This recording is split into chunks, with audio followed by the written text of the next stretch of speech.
Bonjour, mon nom est Alex. Je suis le président de la Société des musées des sciences et technologies du Canada.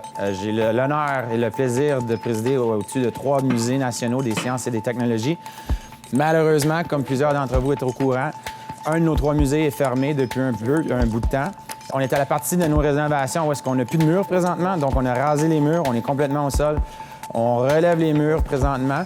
On a 2 ans pour mettre les murs à terre, relever les murs et puis à faire 90 000 pieds carrés pour raconter l'histoire de l'innovation canadienne dont la plupart des Canadiens ignorent malheureusement. On est ici aujourd'hui à l'intérieur, par exemple, de notre entrepôt où est-ce que la plupart de notre collection est stockée. On a des artefacts incroyables, comme vous voyez le satellite Alouette ici à votre droite, qui est une maquette.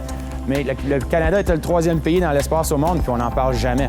Même que le Canada a touché sur la Lune en premier avant Neil Armstrong, parce que c'est notre équipement qui a touché la Lune en premier. Donc, on ne parle jamais de nos succès, en tout cas, certainement pas assez de nos succès dans le domaine des sciences, des technologies et de l'innovation. Donc, on parle de recréer une institution nationale et internationale de renommée mondiale.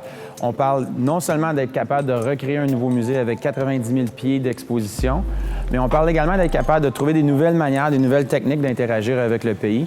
C'est pas juste un fait d'ouvrir un musée à Ottawa puis d'assumer que les gens vont connaître l'histoire de l'innovation canadienne. Donc, on fait beaucoup de travail dernièrement à essayer de raconter nos histoires de façon numérique, à la télévision, sur l'Internet, sur les appareils mobiles et portatifs. Donc, on espère que vous allez être capable de vous joindre à nous en novembre 2017 lorsqu'on va célébrer notre 50e anniversaire au sein de la Société, puis qu'on va être capable de relancer le nouveau musée des sciences et technologies du Canada. Vous allez être capable de vivre l'expérience avec nous sur une période de 2 ans, à l'intérieur duquel on va être capable de relancer un musée du futur.